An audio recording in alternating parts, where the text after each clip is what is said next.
Hi friends, welcome to Warrior Choice Academy. మనం previous క్లాసెస్లో AP economy లేటెస్ట్కి సంబంధించి 4 వీడియోలు చెప్పుకున్నాము. ఈ వీడియో 5వ వీడియో.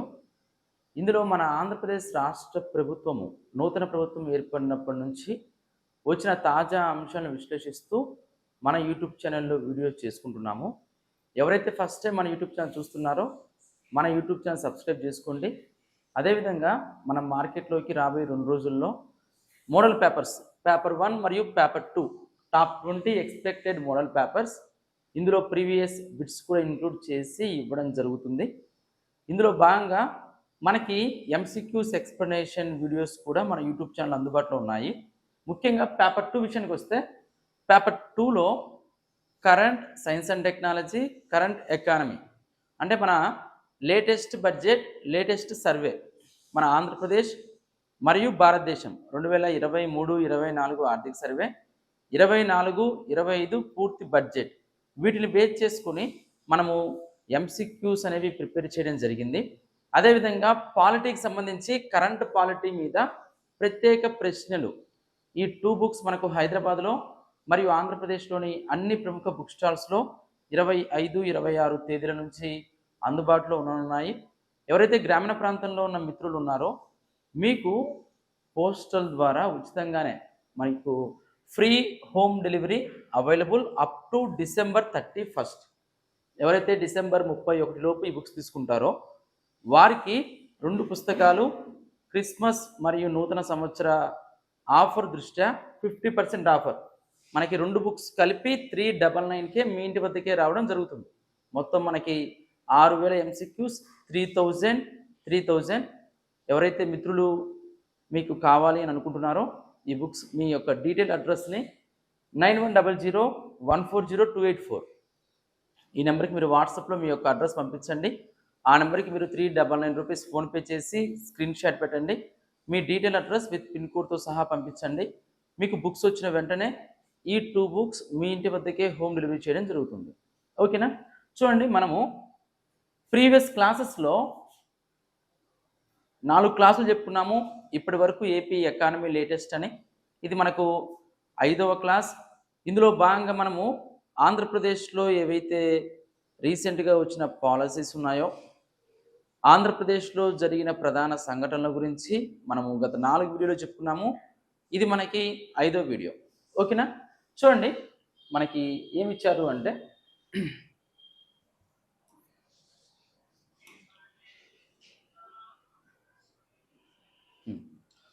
15% వృద్ధి రేటే లక్ష్యం. ముఖ్యమంత్రి చంద్రబాబు వెల్లడి. స్వర్ణాంధ్రప్రదేశ్ విజన్ 2047 పై పారిశ్రామిక దిగ్గజాలతో మేధో మదనం. మనకు మన రాష్ట్ర ప్రభుత్వము 15% వృద్ధి రేటు సాధించడమే లక్ష్యంగా ప్రణాళికలు రూపొందిస్తున్నట్లు మన ముఖ్యమంత్రి గారు తెలియజేశారు. రాష్ట్ర అభివృద్ధి కోసం ఒక టాస్క్ ఫోర్స్ ఏర్పాటు చేసి ముఖ్యమైన అంశాలను చర్చిస్తూ స్వర్ణాంధ్రప్రదేశ్ విజన్ 2047 తొలి టాస్క్ ఫోర్స్ సమావేశం మన ముఖ్యమంత్రి గారి అధ్యక్షతన జరిగింది. ఆ సమావేశంలో రాష్ట్రంలో 15% వృద్ధి రేటు సాధించాలి అని లక్ష్యంగా పెట్టుకున్నట్టు తెలియజేశారు.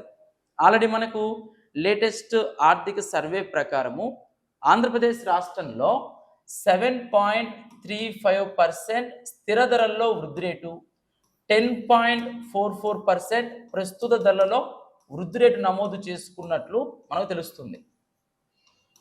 స్థిర ధరల్లో 7.35, ప్రస్తుత ధరలలో 10.44% మనకు వృద్ధి రేటు సాధించాము.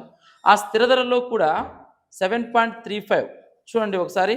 స్థిర ధరల్లో 1.69 వ్యవసాయ రంగ వృద్ధి రేటు, 8.02 పారిశ్రామిక రంగ వృద్ధి రేటు, వ్యవసాయ రంగం సంబంధించి 1.69, పారిశ్రామిక రంగం సంబంధించి 8.02. అదే సేవా రంగం విషయానికి వస్తే 5.21. మనము సర్వే క్లారిటీగా ప్రతి టాపిక్ చెప్పుకుంటాము ఈ సెషన్ అయిన తర్వాత. అంటే మనకు ఏపీ ఎకానమీ లేటెస్ట్ అయిపోయిన తర్వాత సర్వేలో ఏవైతే 10 అంశాలు పేర్కొన్నారో, సాధారణ సమీక్ష, స్థూల ఆర్థిక సగటులు, ధరలు, వేతనాలు, ప్రజా పంపిణీ వ్యవస్థ, వ్యవసాయం, పరిశ్రమలు, ప్రతి టాపిక్లో కీలకమైన అంశాలను ఎక్స్ప్లెయిన్ చేసుకుంటాము. వెంటనే వాటి మీద ఉన్న ఎంసీక్యూస్ కూడా ఎక్స్ప్లెయిన్ చేయడం జరుగుతుంది. ఇప్పుడు ఇక్కడ వృద్ధి రేటు అనే టాపిక్ వచ్చింది కాబట్టి నేను మీకు చెప్తున్నాను. 15% వృద్ధి రేటు సాధించాలి అని స్వర్ణాంధ్రప్రదేశ్ విజన్ 2047 సదస్సు సందర్భంగా ముఖ్యమంత్రి గారు వ్యాఖ్యానించినట్లు మనం ఇక్కడ చూస్తున్నాం. స్వర్ణాంధ్రప్రదేశ్ విజన్ 2047 పై ఏర్పాటు చేసిన టాస్క్ ఫోర్స్ కమిటీ తొలి సమావేశం ముఖ్యమంత్రి అధ్యక్షతన సచివాలయంలో నిర్వహించారు. ఇందులో ప్రముఖ వ్యక్తులందరూ కూడా పాల్గొన్నారు అని మనకు తెలియజేయడం జరిగింది. ఇక్కడ మనం గుర్తుపెట్టుకోవాల్సింది ఎంత లక్ష్యంగా నిర్దేశించుకున్నారు 15%, ఎంత సాధించారు 23, 24లో స్థిర ధరల ప్రకారం 7.35, ప్రస్తుత ధరల ప్రకారం 10.44%. మనకు గత సంవత్సరంతో పోల్చుకుంటే ఈ సంవత్సరం ఎంత పెరిగింది అనేదే వృద్ధి రేటు. ఈ వృద్ధి రేటు తలసరి ఆదాయ వృద్ధి రేటు మనం తెలుసుకోవాలి. ప్రతి అంశం స్థిర ధరలో ఎంత, ప్రస్తుత ధరలో ఎంత అని. అదేవిధంగా 1.69, 8.02, 5.21 వ్యవసాయ, పారిశ్రామిక, సేవా రంగ స్థిర ధరల్లో వృద్ధి రేటు. అంటే వృద్ధి రేటులో ఏ రంగం వృద్ధి రేటు ఎక్కువగా నమోదైంది? పారిశ్రామిక రంగం వృద్ధి రేటు ఎక్కువగా నమోదైనది. ఓకేనా? వాటాల విషయానికి వస్తే అత్యధిక వాటా సేవా రంగం. నెక్స్ట్ వాటి గురించి మనం డీటెయిల్గా ఆ టాపిక్ వచ్చినప్పుడు చెప్పుకుంటాము. ఇక్కడ ఈ సెషన్స్ ఏంటి, మనం చెప్పుకుంటున్న వీడియో సిరీసెస్ ఏంటి అంటే ఏపీ ఎకానమీ లేటెస్ట్ వాటికి సంబంధించి అంశాలు. ఆ తర్వాత బడ్జెట్ కేటాయింపులు ఏ రంగానికి ఎంత కేటాయించారు అని ఒకసారి చూద్దాం ర్యాపిడ్గా. మనకి టీచింగ్ గ్రాంట్స్కి 18,397 కోట్లు అని, సమగ్ర శిక్షకి 3,507 కోట్లు అని, డొక్కా సీతమ్మ మధ్యాహ్న భోజన పథకం ఇది మనకు ఇంపార్టెంట్. మనకు పథకాల పేర్ల మార్పులో భాగంగా జగనన్న గోరుముద్ద అనే పథకానికి పెట్టిన పేరు డొక్కా సీతమ్మ మధ్యాహ్న భోజన పథకం. దీనికి బడ్జెట్ కేటాయింపులు ఎంత కేటాయించారు?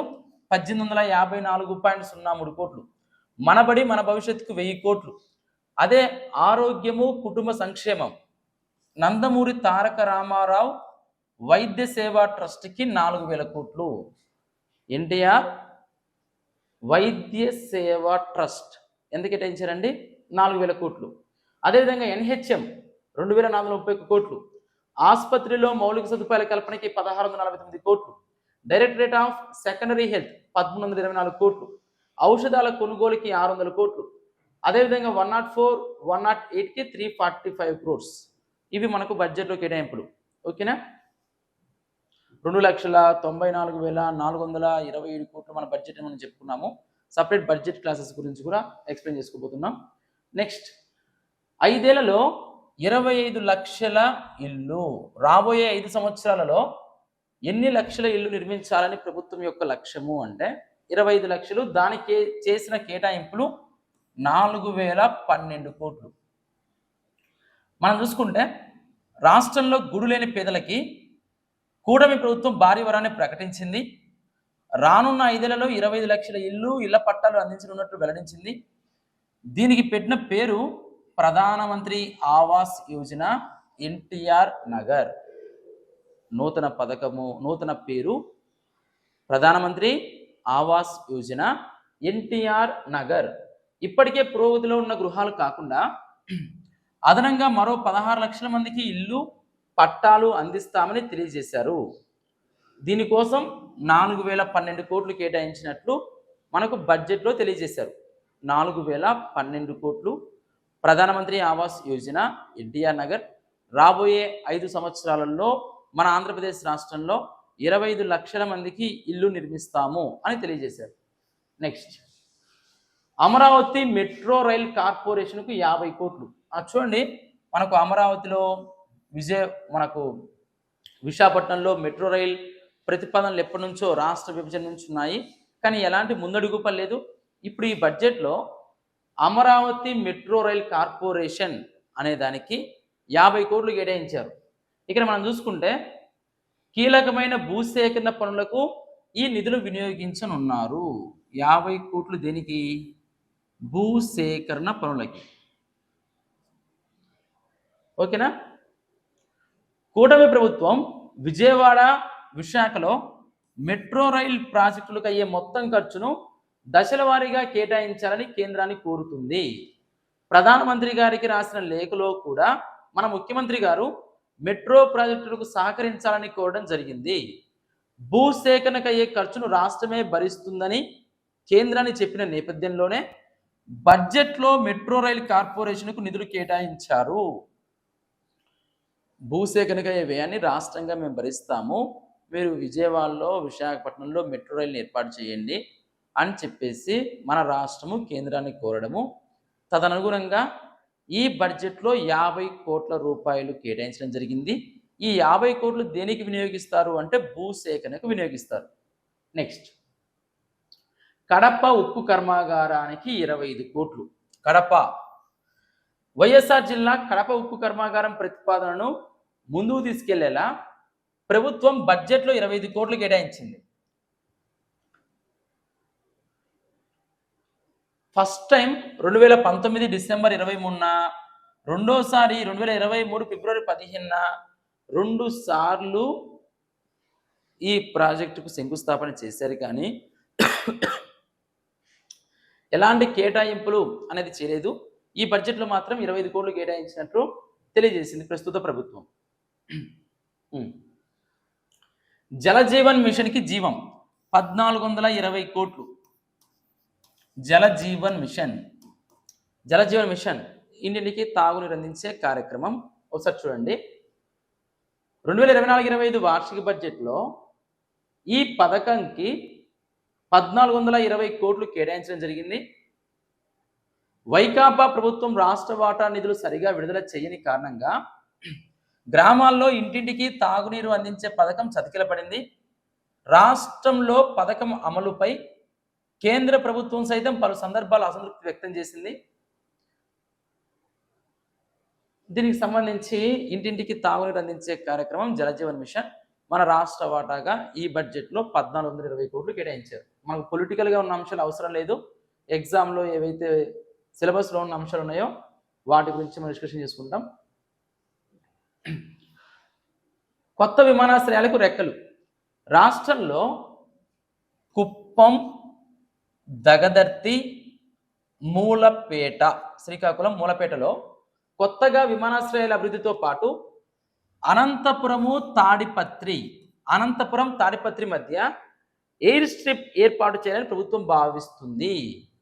ఈ ప్రాజెక్టుల్లో కదలిక తెచ్చేందుకు 792 కోట్లు కేటాయించింది. పౌర విమానయాన రంగంలోని ప్రాజెక్టులకు పెట్టుబడి కింద 203 కోట్లు ఖర్చు చేయడంతో పాటు మరో 300 కోట్లు రుణంగా తీసుకోవాలని భావిస్తుంది. ఇక్కడ మనం చూసుకుంటే 2023-24లో 667 కోట్లు ప్రతిపాదించి 470 కోట్లు మాత్రమే గత ప్రభుత్వం ఖర్చు పెట్టింది అని తెలియజేశారు. మనకైతే ప్రజెంట్ ఇక్కడ ఇంపార్టెంట్ ఏంటి అంటే నూతన విమానాశ్రయాలు ఎక్కడ ఏర్పాటు చేయాలనుకుంటున్నారు అంటే కుప్పంలో, దగదర్తి,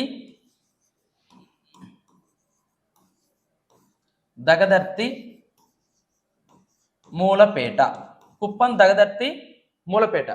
ఎక్కడ ఎయిర్ స్ట్రిప్ అనేది ఏర్పాటు చేయాలనుకుంటున్నారు అంటే అనంతపురం టు తాడిపత్రి. అనంతపురం, తాడిపత్రి. ఎంత కేటాయింపులు ఈ ప్రెసిడెంట్ బడ్జెట్లో కేటాయించారు? 792 కోట్లు, 792 కోట్లు కేటాయించారు. ఓడరేవుల్లో మౌలిక సదుపాయాలు. రాష్ట్రంలో నిర్మాణంలో ఉన్న ఓడరేవుల అభివృద్ధికి 451 కోట్లు కేటాయించారు. ఈ మొత్తంలో రామాయపట్నం, మచిలీపట్నం, మూలపేట ఓడరేవుల అభివృద్ధికి భూసేకరణ ఇతర అవసరాలకి 438 కోట్లు ఖర్చు చేయనున్నట్లు అధికారులు తెలియజేశారు. ఎక్కడెక్కడ? రామాయపట్నం,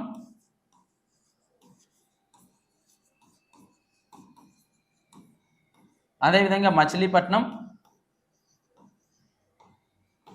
రామాయపట్నం, మచిలీపట్నం, మూలపేట.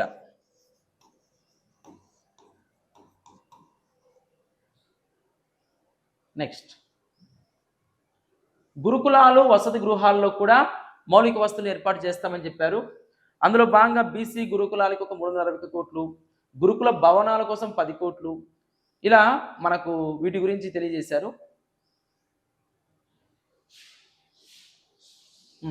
ఈ పాయింట్ కూడా మనకు చాలా ఇంపార్టెంట్. పారిశ్రామిక రంగాన్ని చేసిన కేటాయింపుల గురించి మాట్లాడుకుంటున్నాము.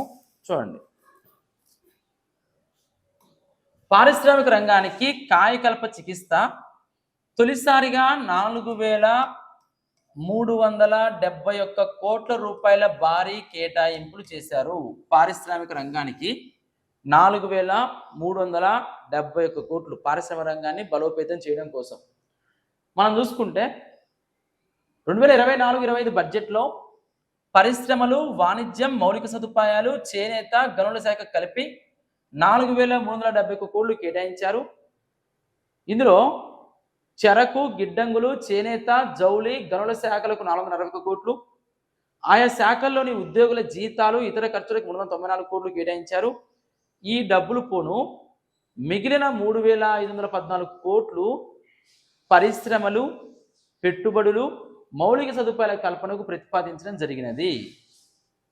ఇలా మనకు ఎంఎస్ఎంఈను ప్రోత్సహించడం కోసము, పారిశ్రామిక రంగాన్ని మెరుగుపరచడం కోసము, మరియు పారిశ్రామిక విధానం మనం ఆల్రెడీ ఫస్ట్ క్లాస్లో చెప్పుకున్నాము. పారిశ్రామిక విధానానికి ముఖ్యంగా ప్రోత్సాహకాలు 30 లక్షల కోట్ల రూపాయల పెట్టుబడులు తీసుకొని రావాలి, 20 లక్షల ఉద్యోగాలు కల్పించాలి, తయారీ రంగంలో 5 లక్షల ఉద్యోగాలు కల్పించాలి, 12%, 15%, 18% ఇన్సెంటివ్స్, ఇవన్నీ కూడా మనం చెప్పుకున్నాము. అందుకు అనుగుణంగా బడ్జెట్లో చేసిన కేటాయింపులు 4371 crores. చంద్రన్న బీమాకు 280 కోట్లు. చూడండి, చంద్రన్న బీమాకు ప్రభుత్వం బడ్జెట్లో 280 కోట్లు కేటాయించింది. నిరుపేద సహజ మరణాలు, ప్రమాదవశాత్తు చనిపోతే ఈ పథకం కింద ప్రభుత్వం సాయం అందిస్తుంది. సహజ మరణానికి 2 లక్షలు, ప్రమాదవశాత్తు మృతి చెందితే 10 లక్షలు అందిస్తాము అని చెప్పి కూటమి పార్టీలు ఎన్నికల సమయంలో ప్రకటించాయి. ఈ పథకానికి ఇంకా విధి విధానాలు అయితే ఖరారు చేయలేదు. విధి విధానాలు, మార్గదర్శకాలు అయితే ఏం రాలేదు. కానీ చంద్రన్న బీమా పథకానికి బడ్జెట్లో కేటాయించిన కేటాయింపులు 280 కోట్లు. పార్టీలు అధికారంలోకి రాకముందు సహజ మరణం అయితే 2 లక్షలు ఇస్తామన్నారు, ప్రమాదవశాత్తు మరణిస్తే 10 లక్షలు ఇస్తామన్నారు. ఇది ఫైనల్ అయిందో కాలేదో అన్న విషయం ఇంకా మనకు అఫీషియల్గా రాలేదు. తర్వాత పౌర సరఫరాల శాఖకు 3,690 కోట్లు. పేదలకు బియ్యం, ఏడాదికి 3 ఉచిత సిలిండర్లు, రాయితీపై ఇతర నిత్యావసరాల పంపిణీకి ప్రభుత్వం 3,690 కోట్లు కేటాయించడం జరిగింది. మనకు వంట గ్యాస్ రాయితీ కూడా, ముఖ్యంగా దీపం 2 పథకం కింద 3 LPG సిలిండర్లను ఉచితంగా అందించే కార్యక్రమం. ఈ ఆర్థిక సంవత్సరంలో 1 సిలిండరే, నెక్స్ట్ ఇయర్ నుంచి 3 సిలిండర్లు. బీసీ పథకాలు పునరుద్ధరించారు. చూడండి, బీసీ సంక్షేమానికి బడ్జెట్లో 39,007 కోట్లు కేటాయించారు. బీసీ సంక్షేమానికి 15 శాఖలు ఈ నిధుల్ని ఖర్చు చేయనున్నాయి. మనం చూసుకుంటే బీసీ గురుకుల భవనాలు, వసతి గృహాలు, కమ్యూనిటీ భవనాలు, ఇలాంటి వాటికి అని చెప్పారు. ఆ తర్వాత కార్పొరేషన్లు, బీసీ కార్పొరేషన్లు ఏవైతే ఉన్నాయో, బీసీ కార్పొరేషన్ల ఆర్థిక స్వావలంబన కోసం 896 కోట్లు కేటాయించారు. బీసీల్లో ఉన్న ఉపకులాలు 139, వాటికి కార్పొరేషన్ల ద్వారా రుణాల మంజూరు కలిగించే అవకాశం కల్పించనున్నారు. బీసీ యువతకి నైపుణ్య శిక్షణ అందించడం, యువ పారిశ్రామికవేత్తలను తయారు చేయడం, ఇలాంటి కార్యక్రమాలన్నీ దీనిలో తీసుకొస్తారు. బీసీ కార్పొరేషన్ బీసీఏకి 276, బీసీబీ 243, బీసీడి 284, బీసీఈ 92.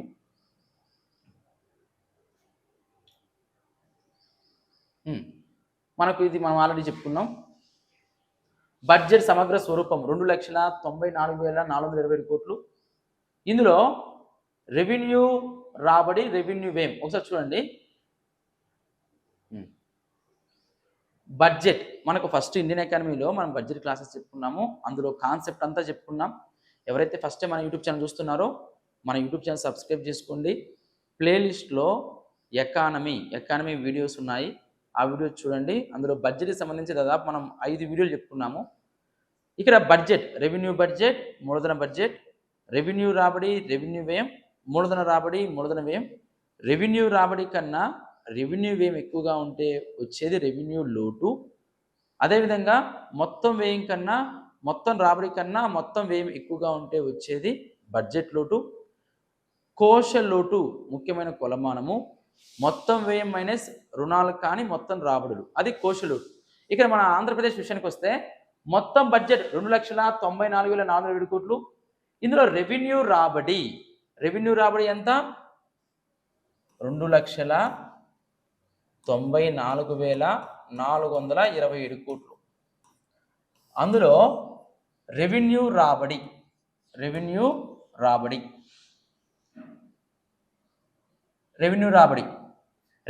వచ్చేసి మనకి ఇదిగోండి 2,01,173 కోట్లు. రెవెన్యూ వ్యయం ఎంత? 2,35,000 రెవెన్యూ వ్యయం. 2,35,916 కోట్లు. రెవెన్యూ రాబడి కన్నా రెవెన్యూ వ్యయం ఎక్కువగా ఉంది కాబట్టి వచ్చేది రెవెన్యూ లోటు. ఈ రెవెన్యూ లోటు ఎంత ఉంది? 2,35,916 కోట్ల నుంచి 2,01,173 కోట్లు తీసేస్తే వచ్చేదే రెవెన్యూ లోటు 34,743. ఇది మనకు నోటెడ్ అయి ఉండాలి. రెవెన్యూ లోటు ఎంత? 34,743 కోట్లు.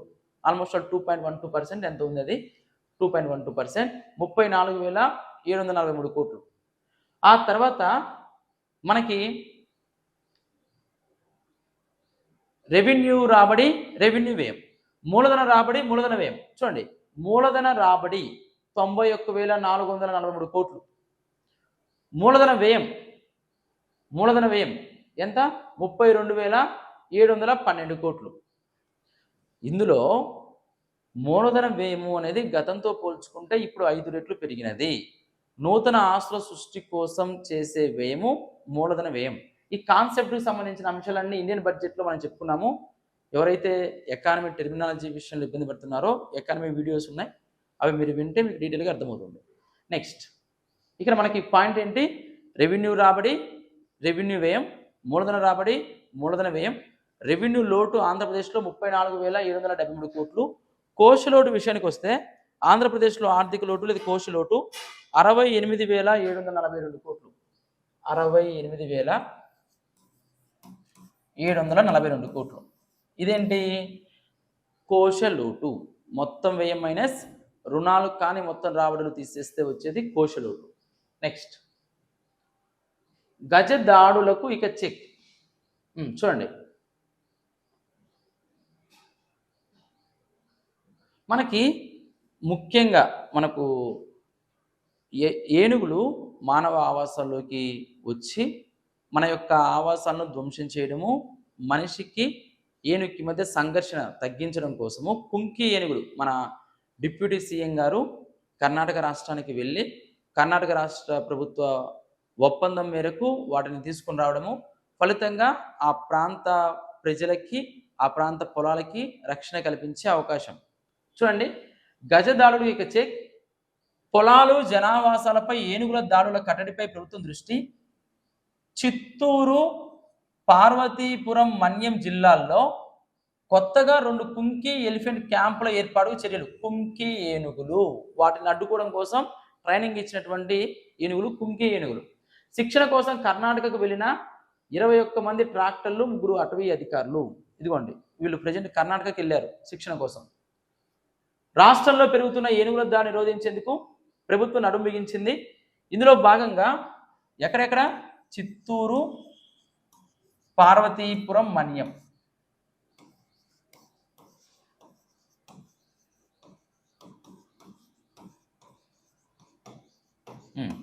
ఇందులో భాగంగా చిత్తూరు, పార్వతీపురం, మన్యం జిల్లాలో కొత్తగా 2 కుంకి ఎలిఫెంట్ క్యాంపుల ఏర్పాటుకు చర్యలు చేపట్టింది.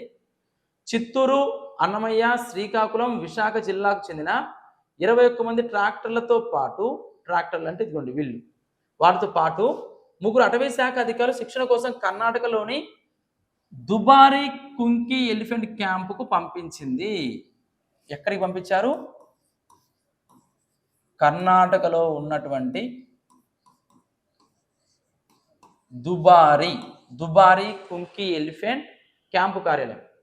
చిత్తూరు జిల్లా కుప్పం, పలమనేరు, పుంగనూరు నియోజకవర్గాలతో పాటు తిరుపతి, శ్రీకాకుళం, అన్నమయ్య, విశాఖ జిల్లాల పరిధిలోని పలు ప్రాంతాల్లో పంట పొలాలు, జనావాసాలపై గజరాజుల దాడులు నిత్యకృత్యమయ్యాయి. ముఖ్యంగా మనకు చిత్తూరు జిల్లా, తిరుపతి, శ్రీకాకుళం, అన్నమయ్య, విశాఖ ఈ ఏరియాలో ఈ ఏనుగుల బెడద ఎక్కువైపోయింది. ఏనుగులు రోజు ఎక్కడో చోట పంటలపై దాడులు చేస్తూ నష్టాన్ని కలిగిస్తున్నాయి. మందల నుంచి విడిపోయిన ఒంటరి గజరాజులు మదపు టేనులుగా మారి రైతుల ప్రాణాలను కూడా బలిగొంటున్నాయి. అదే సమయంలో పంటలను కాపాడుకునేందుకు పొలాల చుట్టూ ఏర్పాటు చేస్తున్న విద్యుత్ కంచెల బారిన పడి వాటి ప్రాణాలు కోల్పోతున్నాయి. అంతేకాకుండా అడవుల నుంచి బయటకు వచ్చి రోడ్లను దాటే క్రమంలో వాహనాలు ఢీకొని మృత్యువాత పడుతున్నాయి. వీటన్నిటి మీద నివారించడం కోసం ఒకవైపు పొలాల చుట్టూ వేసిన కంచె, విద్యుత్ కంచె తగిలి వాటి ప్రాణాలు కోల్పోవడము, రోడ్డు మీదకి రావడము, రోడ్డు మీదకి వచ్చి యాక్సిడెంట్లు కావడము, ఆ తర్వాత ఒంటరిగా ఏవైతే ఏనుగులు వచ్చాయో అక్కడ ఉన్న జనాలను తొక్కి చంపడము, ఇలాంటివన్నీ కూడా ఎక్కడో చోట జరుగుతున్నాయి. పొలాలు, పంట పొలాలు నష్టం, అంటే ఆర్థికంగా నష్టపోతున్నాము, ప్రాణాలు పోతున్నాయి. కుంకి ఆపరేషన్లు. ఏనుగులు అడవుల నుంచి బయటికి రాకుండా చూసేందుకు కుంకి ఆపరేషన్లు శిక్షణ పొందిన ఏనుగులు ఆపరేషన్ల మార్గమని అటవీ శాఖ భావించింది. ఇందులో భాగంగా కర్ణాటక నుంచి కుంకి ఏనుగులను ఏపీకి తీసుకొచ్చేందుకు డిప్యూటీ సీఎం పవన్ కళ్యాణ్ ఇటీవల రాష్ట్ర సీఎం సిద్ధరామయ్య అటవీ మంత్రితో చర్చలు జరిపారు. దీనిపై కర్ణాటక ప్రభుత్వం ఏపీ అటవీ శాఖ ఒప్పందం కూడా కుదుర్చుకుంది. ప్రస్తుతం రాష్ట్రంలో చిత్తూరు జిల్లా రామకుప్పం మండలం నవ్వియాలలో మాత్రమే కుంకి ఎలిఫెంట్ క్యాంప్ ఉంది. మన రాష్ట్రంలో ఇప్పటివరకు కేవలం ఒకే ఒక చోట ఉంది. కుంకి ఏనుగులు ఏం చేస్తాయి అంటే అవి ట్రైనింగ్ పొందిన ఏనుగులు, ఆ ఏనుగులు రాకుండా ఇవి అడ్డుకుంటాయి, మామూలు ఏనుగులు రాకుండా. చూడండి, ప్రస్తుతం రాష్ట్రంలో చిత్తూరు జిల్లా రామకుప్పం మండలం నవ్వియాలలో మాత్రమే కుంకి ఎలిఫెంట్ క్యాంప్ కార్యాలయం ఉంది. ప్రజెంట్ ఎక్కడుంది? ననియాల, చిత్తూరు జిల్లా రామకుప్పం మండలం. రాష్ట్రంలో ఎక్కడైనా గజరాజుల దాడులు తీవ్రమైతే ఏనుగులు కట్టడి చేసేందుకు ఈ క్యాంపు నుంచే కుంకి ఏనుగులు తీసుకెళ్లాల్సి వస్తుంది. అదేవిధంగా ఆపరేషన్ నిర్వహణకి కర్ణాటక, తమిళనాడు నుంచి మావోడీలు తీసుకురావాలి. సో వాళ్ళకు ఎక్కడి నుంచో తీసుకుని రావడము, వాళ్ళకి అవగాహన లేకపోవడము, ఇదంతా కాకుండా మన వాళ్ళకే ట్రైనింగ్ ఇప్పడం కోసం పంపిస్తున్నాం ఇప్పుడు. ఓకేనా? దీంతో చిత్తూరు జిల్లా పలమనేరు, పార్వతీపురం, మన్యం జిల్లాలో ఒక్కోటి చొప్పున కుంకి ఎలిఫెంట్ క్యాంపులు ఏర్పడకు రాష్ట్ర ప్రభుత్వం నిర్ణయించింది. ఇక్కడ కుంకి ఏనుగుల సంరక్షణ, ఆపరేషన్ పరువు ట్రాక్టర్లు, అటవీ అధికారుల శిక్షణ ఇప్పించి వీళ్ళందరినీ కూడా తీర్చిదిద్దాలి అన్న ఉద్దేశంతో ఏర్పాటు చేయడం జరిగింది. కొమరాడ మండలంలో ఏనుగుల సంచారం. నిన్న మొన్నటి వరకు పార్వతీపురం మండలంలో సంచరించిన గజరాజులు ఆదివారం కొమరాడ మండలాన్ని చేరుకున్నాయి. దీంతో ఆ ప్రాంత ప్రజలు బెంబెలెత్తిపోతున్నారు. పార్వతీపురం మండలం పెదమరికి పంచాయతీ పరిధిలో ఉన్న అటవీ ప్రాంతం నుంచి కొమరాడ మండలం నందాపురం చేరుకున్న ఏనుగులు గ్రామ సమీపంలోని తోటల్లోకి వెళ్ళిపోయాయి. మరోవైపు అటవీ అధికారులు పరిసర ప్రాంతాల ప్రజలను అప్రమత్తం చేశారు. అంటే ఏం చెప్తున్నారంటే, ఏనుగుల దాడులు పెరిగిపోయాయి, వాటిని నివారించడం కోసం కుంకి ఏనుగులు అవసరము. ప్రస్తుతం ఒక చోట మాత్రమే కుంకి ఏనుగుల కార్యాలయం క్యాంప్ ఉంది, మనకి చిత్తూరు జిల్లా రామకుప్పం మండలం ననియాల. ఇప్పుడు ఏం చేస్తున్నారు, మన వాళ్ళకే ట్రైనింగ్ ఇప్పించాలి అన్న ఉద్దేశంతో మన వాళ్ళను కర్ణాటకకు పంపించారు. చిత్తూరులో మరియు పార్వతీపురం మన్యంలో కొత్తగా ఇంకొక 2 క్యాంపు కార్యాలయాలు ఏర్పాటు చేయనున్నారు. ఓకేనా? ఇది దీని యొక్క ఇంటెన్షన్. నెక్స్ట్, ఏలూరు మెడికల్ కాలేజీకి ఎల్లా ప్రగడ పేరు. సీఎంకు కృతజ్ఞతలు తెలిపిన డిప్యూటీ సీఎం. ఏలూరు ప్రభుత్వ వైద్య కళాశాలకి డాక్టర్ ఎల్లా ప్రగడ సుబ్బారావు పేరు పెట్టాలని ప్రభుత్వం నిర్ణయించింది. ఈ మేరకు ఆరోగ్య శాఖ స్పెషల్ సిఎస్ కృష్ణబాబు ఆదివారం ఉత్తర్వులు జారీ చేశారు. వైద్య రంగంలో ఆయన చేసిన సేవలకు గుర్తింపుగా ఏలూరు కాలేజీకి ఆయన పేరు పెడుతున్నట్లు ఉత్తర్వుల్లో పేర్కొన్నారు. మనకి ఏలూరు మెడికల్ కాలేజీకి ఎవరి పేరు పెట్టారు అంటే డాక్టర్ ఎల్లాప్రగడ సుబ్బారావు గారి పేరు పెట్టారు. నెక్స్ట్ పల్లె పండుగ పనులు సంక్రాంతికి పూర్తి కావాలి. మనకు పల్లె పండుగ గ్రామాల్లో అభివృద్ధి కార్యక్రమాలు, మౌలిక సదుపాయాలు, రోడ్ల నిర్మాణం, తాగునీటి వసతి, పారిశుద్ధ్యం ఇలాంటి వాటికి సంబంధించి పల్లె పండుగ కార్యక్రమాన్ని తీసుకొచ్చారు. ఆ కార్యక్రమాలు ఏవైతే ఉన్నాయో సంక్రాంతి నాటికి పూర్తి కావాలి అని అధికారులకు ఉప ముఖ్యమంత్రి పవన్ కళ్యాణ్ ఆదేశం. పల్లె పండుగ పంచాయతీ వారోత్సవాల్లో భాగంగా అక్టోబర్ 3వ వారంలో మొదలైన పనులు సంక్రాంతి పండుగలోపు పూర్తి చేయాలని ఉప ముఖ్యమంత్రి పవన్ కళ్యాణ్ అధికారులకు లక్ష్యం నిర్దేశించారు. క్వాలిటీ ఉండాలి, నాణ్యత ఉండాలి అని చెప్పేసి తెలియజేశారు. నెక్స్ట్ ఆల్రెడీ మనం చెప్పుకున్నామండి, మనకు వ్యవసాయ బడ్జెట్ 43,402 కోట్లు, అన్నదాత సుఖీభవ ఇంపార్టెంట్ అని చెప్పుకున్నాం, 4,500 కోట్లు, 4,500 కోట్లు అన్నదాత సుఖీభవ. ప్రకృతి వ్యవసాయానికి 422 crores. ఆ తర్వాత మళ్ళీ మనం ఏం చెప్పుకున్నాం ఇంపార్టెంట్ పాయింట్ అని, 1,023 కోట్లు పంటల బీమాకు సంబంధించి. తర్వాత ఏపీ బడ్జెట్లో మనకి రెవెన్యూ లోటు, ద్రవ్య లోటు. ఓకే చూడండి, అలా మనం చెప్పుకునేవన్నీ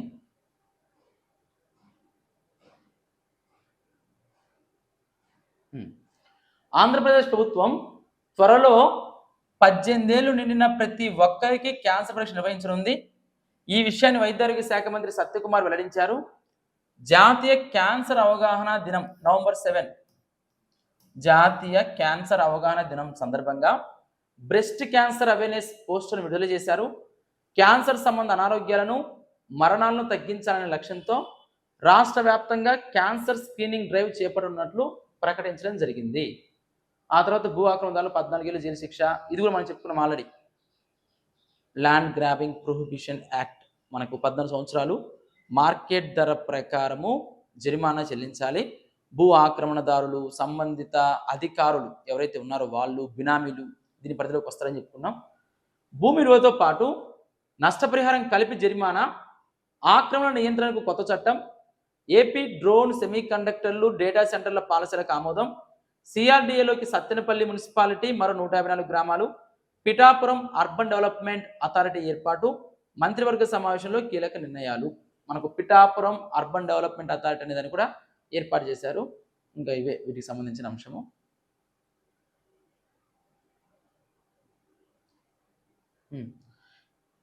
దేని స్థానంలో ఇది వచ్చింది అంటే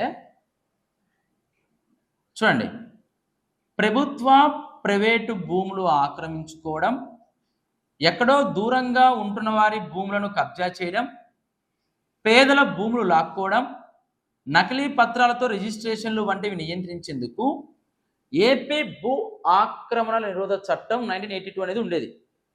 ఏపీ భూ ఆక్రమణల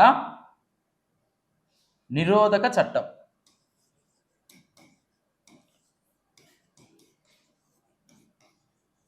ఏపీ భూ ఆక్రమణల నిరోధక చట్టం 1982. దీని స్థానంలో ఏపీ భూ ఆక్రమణ నిరోధక చట్టం 2024. చూడండి, ఏపీ భూ ఆక్రమణ నిరోధక చట్టం స్థానంలో ఏపీ భూ ఆక్రమణ నిరోధక చట్టం 2024 అమలుకు సంబంధించిన బిల్లు ప్రవేశపెట్టే ప్రతిపాదనకు ఆమోదం. 1982 ప్లేస్లో వచ్చిందే 2024. ఏ చట్టం స్థానంలో వచ్చిందని అడిగే అవకాశం ఉంది. 1982. చూడండి, పట్టణ ప్రాంతంలోని గతంలో మనకి 1982 చట్టం ప్రకారము పట్టణ ప్రాంతంలోని ఆస్తులకే పరిమితమైంది. దాని ద్వారా 5,000 వరకు జరిమానా, 6 నెలల నుంచి 5 ఏళ్ల వరకు జైలు శిక్ష విధించే అవకాశం ఉంది. గతంలో కేవలము 5,000 రూపాయల జరిమానా, 6 నెలల నుంచి 5 సంవత్సరాల వరకు జైలు శిక్ష. దీని ప్రకారం 1982 చట్టం ప్రకారం. అదే కొత్త చట్టం ప్రకారం రాష్ట్రంలోని అన్ని ప్రాంతాల్లోని భూములకు రక్షణకు వీలుంటుంది. ఆక్రమణదారులకు 10 నుంచి 14 ఏళ్ల వరకు జైలు శిక్ష, భూమి విలువతో పాటు నష్టపరిహారం కలిపి జరిమానా విధిస్తారు. ప్రత్యేక కోర్టు ఏర్పాటు చేసి నిర్ణీత కాలంలో కేసులు పరిష్కరించేలా చర్యలు కూడా తీసుకుంటారు. ఇది మనం ఆల్రెడీ చెప్పుకున్న అంశాలే. కీలక పాలసీలు, డ్రోన్ పాలసీ అని, ఆ తర్వాత కర్నూలు డ్రోన్ హబ్, మనకు ఓర్వకల్లో డ్రోన్ హబ్ ఏర్పాటు చేస్తామని చెప్పుకున్నాము. ఆ తర్వాత data centre policy. Data centre policy కింద 200 మెగావాట్ల డేటా సెంటర్ల ఏర్పాటు లక్ష్యం. సెమీ కండక్టర్ పాలసీ గురించి ఫస్ట్ క్లాస్లో చెప్పుకున్నాము. చూడండి, చిత్తూరు జిల్లా కుప్పం కేంద్రంగా Kuppam area development authority, Kuppam area development authority పునరుద్ధరణకి దాని పరిధిలోని 4 మండలాలు ఓ మున్సిపాలిటీ సమగ్రాభివృద్ధి కోసం జారీ చేసిన ఉత్తర్వులకు మంత్రివర్గం ఆమోదించింది. చంద్రబాబు నాయుడు గారి నియోజకవర్గము కుప్పం. ఆ కుప్పాన్ని డెవలప్మెంట్ చేయడం కోసం Kuppam area development authority. Pithapuram మన డిప్యూటీ సీఎం గారి యొక్క కాన్స్టిట్యున్సీ పిఠాపురం. పిఠాపురం ప్రధాన కేంద్రంగా పిఠాపురం అర్బన్ డెవలప్మెంట్ అథారిటీ కాడా పాడా ఈ ఏర్పాటుకు నిర్ణయం తీసుకున్నారు. వాటికి సంబంధించిన అంశాలు మంత్రివర్గ నిర్ణయాలు.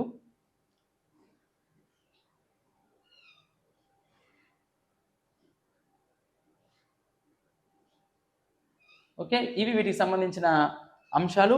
నెక్స్ట్ క్లాస్లో ఏవైతే ఉన్నాయో రిమైనింగ్ అంశాలను మనం చెప్పుకోబోతున్నాం. ఎవరైతే ఫస్ట్ టైం మన యూట్యూబ్ ఛానల్ చూస్తున్నారో మన యూట్యూబ్ ఛానల్ సబ్స్క్రైబ్ చేసుకోండి. అదేవిధంగా మార్కెట్లోకి మరొక 2 రోజుల్లో మన top 20 expected model papers books release చేయబోతున్నాము. ఈ 2 బుక్స్ హైదరాబాద్లో మరియు ఆంధ్రప్రదేశ్లోని అన్ని ప్రముఖ బుక్ స్టాల్స్లో అందుబాటులో ఉంటాయి. Thank you very much.